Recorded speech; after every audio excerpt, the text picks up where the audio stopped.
నీ డబ్బు మదంతో నా మెళ్ళలో తాళి కట్టొచ్చు, కానీ నా మనసుతో కాపురం చేయలేవు. అప్పుడు చెప్పడం కాదు, ఇప్పుడు మళ్ళీ చెప్తున్నాను, నేను నిన్ను ప్రేమించడం లేదు, పెళ్లి చేసుకోను. ఆడదాని జీవితానికి ఏది ముఖ్యమో అదే పోగొట్టుకున్నాను.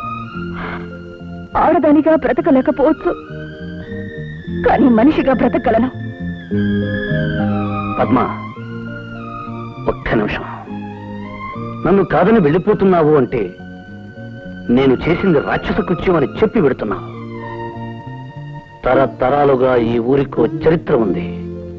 ఒక ఆడదాని మీద చెయ్యి వేసినా, ఒక ఆడదాని జీవితం ధ్వంసం చేసినా వాళ్ళు శిక్ష అనుభవించాల్సిందే.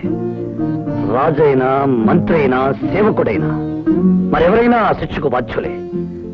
అందుకే నేను చేసిన నేరానికి దోషిగా రేపు 10 మంది పెద్దల సమక్షంలో కచేరీలో నిలబడతాను. అంతవరకు నువ్వు కదిలి వెళ్ళడానికి వీల్లేదు. నేను ఫిర్యాదు చేస్తేనే కదా నువ్వు దోషిగా నిలబడేది. ఫిర్యాదే చేయనప్పుడు తీర్పు ఎక్కడి నుంచి వస్తుంది, శిక్ష ఎలా పడుతుంది? అవతలి వాళ్ళు ఫిర్యాదు చేయనప్పుడు తనకు తానుగా ఫిర్యాదు చేసుకోవడం మనిషి సంస్కారం. నేనే ఫిర్యాదు చేసుకుంటాను. తీర్పు ఇచ్చే వరకు నిన్ను గ్రామ పులిమేరలో కూడా దాటనివ్వను.